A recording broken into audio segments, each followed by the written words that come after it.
Daniel Whitfield had learned to read silence the way other people read weather. He could tell, just from the way a room went quiet when he walked in, whether he was about to be tolerated or dismissed.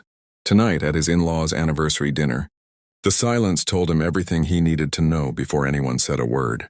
He stood in the doorway of the Callahans' dining room with his 4-year-old daughter, Ruby balanced on his hip, her small fingers curled into the collar of his jacket. The chandelier above the long, mahogany table threw soft gold light over crystal, glasses and porcelain plates, over the faces of people who had once called him family and now looked at him, like a stain on the tablecloth.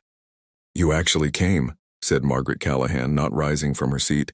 Her voice had the practiced smoothness of a woman who had spent 30 years hosting dinners and burying insults inside compliments. "I didn't think you'd have the nerve, Daniel, given everything." Ruby wanted to see her grandparents, Daniel said quietly.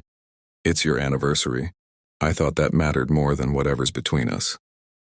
Robert Callahan, Margaret's husband, set down his wine glass with a deliberate click against the table. He was a heavyset man with silver hair, combed back like a man who still believed the world owed him its attention.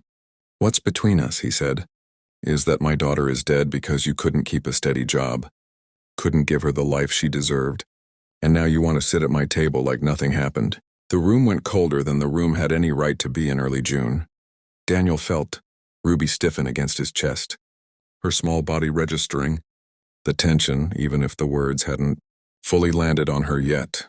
2 years since Emily died, an aneurysm, sudden and merciless. The kind of thing no job security or bank account could have prevented.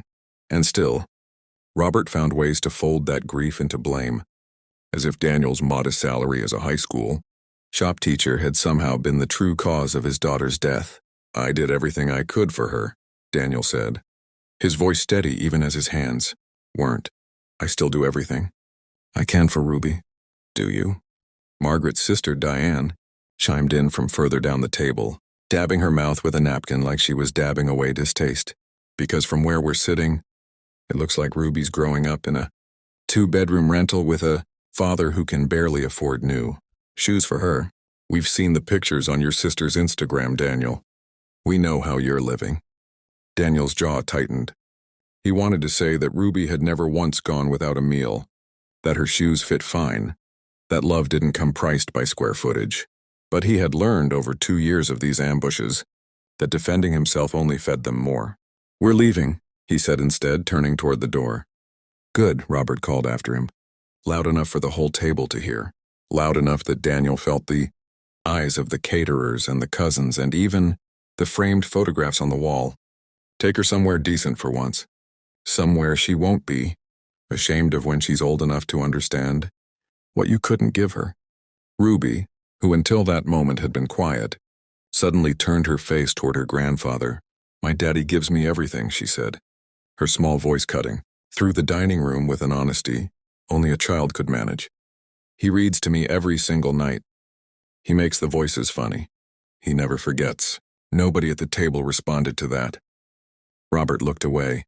Margaret found something urgent to adjust on her napkin. Daniel carried his daughter out into the warm June evening, his chest aching not from anger but from something quieter and heavier.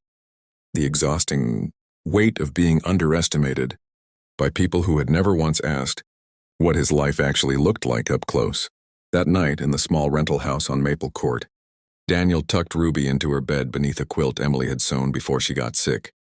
Ruby's room was modest, a second-hand dresser, glow-in-the-dark stars on the ceiling that Daniel had stuck up there himself on a ladder to Christmases ago, but it was warm and it was theirs. "Tell me the story," Ruby said as she did every night, pulling her stuffed rabbit close. "Which one?" "The one about the man who builds things nobody else can see yet." Daniel smiled despite the exhaustion sitting behind his eyes. It was a story he'd started telling her almost a year ago, made up on the spot one night when she couldn't sleep, and it had grown night by night into something neither of them fully controlled anymore.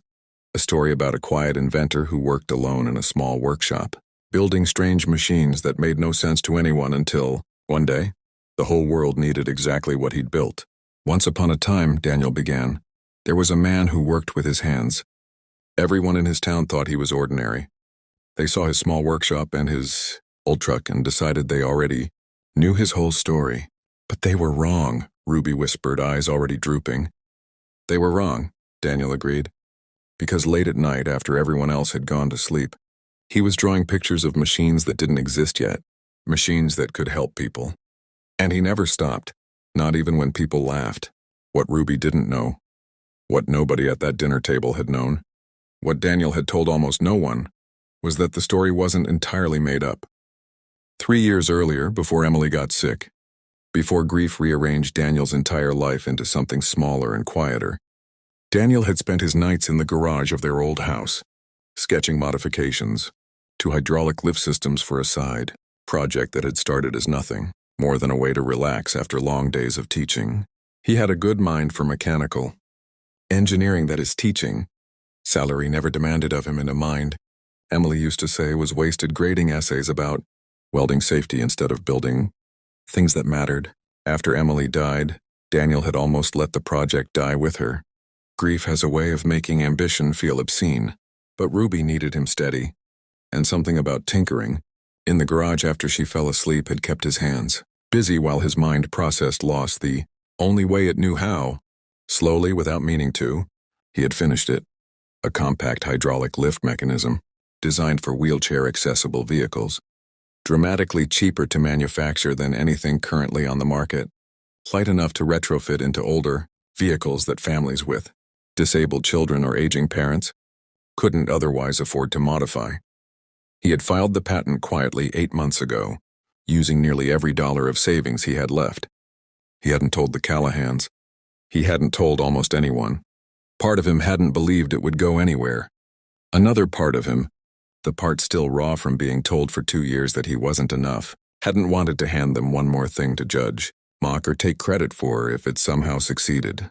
3 weeks after that anniversary dinner, Daniel's phone rang while he was grading papers at his kitchen table. It was a representative from a mobility equipment manufacturer, a mid-sized company out of Ohio that had, through an engineer scouting recent patent filings, found Daniel's design. They wanted to license it. Not for a small sum either. The number the representative gave him, tentative and subject to negotiation, was more money than Daniel had made in his entire teaching career combined.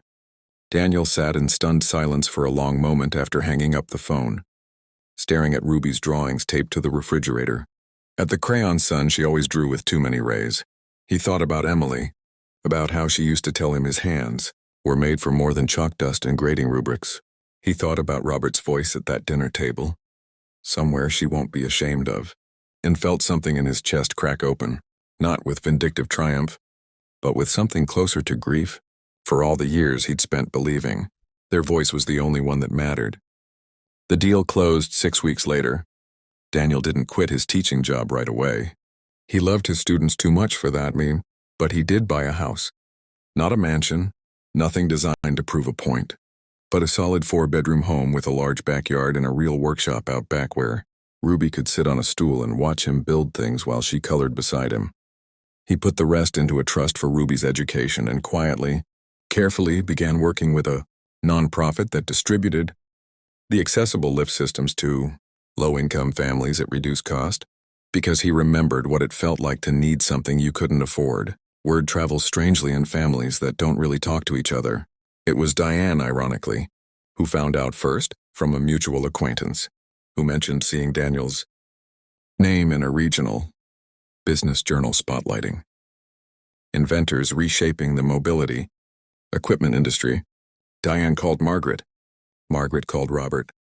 And within a week, an invitation arrived at Daniel's new address, hand-delivered, uncharacteristically humble in tone, asking if he and Ruby would come to Sunday dinner. Daniel almost said no. He sat with the invitation for 2 days, remembering the sting of every comment made across that dining table, the particular cruelty of being blamed for his wife's death by the people who should have grieved beside him instead of against him. But then Ruby asked, unprompted, if they could see Grandma and Grandpa soon, because she missed telling them about her school project, and Daniel understood that his daughter's heart hadn't yet been taught the grudges his had, so they went. Robert opened the door himself this time, and for the first time in 2 years, Daniel watched the older man's face do something unfamiliar. Hesitate. Daniel, Robert said, and something in his voice had lost its edge. Thank you for coming. Dinner was quieter than the last one, careful in a way that felt almost fragile. Margaret asked Ruby about kindergarten. Diane complimented Ruby's dress without any subtext attached to it. And then, near the end of the meal, Robert cleared his throat and set down his fork. I read about your patent, he said, not looking at Daniel directly. The lift system. My cousin's boy is in a wheelchair, has been since he was 9. Car accident. His parents have been trying for years to afford a modified. Fannin couldn't. He paused, his jaw working like the words cost him something physical. I called them yesterday. Told them to look into your program. Daniel felt something unclench in his chest. Something that had been braced tight since that anniversary dinner. I hope it helps them, he said honestly. That's really all it was ever for. Robert nodded slowly and then, in a voice stripped of all its old performance, he said the thing Daniel hadn't realized he'd been waiting 2 years to hear. I was wrong about you, Daniel. I said things at that table I shouldn't have said, especially in front of Ruby. Emily would have hated the way I treated you. I think some part of me needed someone to blame. And you were standing there, and it was easier than blaming the world for taking her. His voice caught. Just slightly. That wasn't fair to you. It was never fair to you. The table went quiet. But it was a different kind of quiet than before. Not the silence of judgment, but the silence of people finally being honest with each other. I forgive you, Daniel said, and found that he meant it. Not because Robert's apology erased 2 years of quiet humiliation, but because holding on to that particular weight had never once made him feel stronger, only more tired. I just need you to know Ruby and I were never ashamed. Not of the rental house, not of the shoes, not of anything. We had exactly what mattered. Later that night, back home, Daniel tucked Ruby into bed beneath Emily's quilt and started the story she always asked for. Tell me about the man and his machines, Ruby said sleepily. Once upon a time, Daniel said, there was a man who worked with his hands, and everyone thought they already knew his whole story. But the truth was, he wasn't building those machines to prove anything to anyone.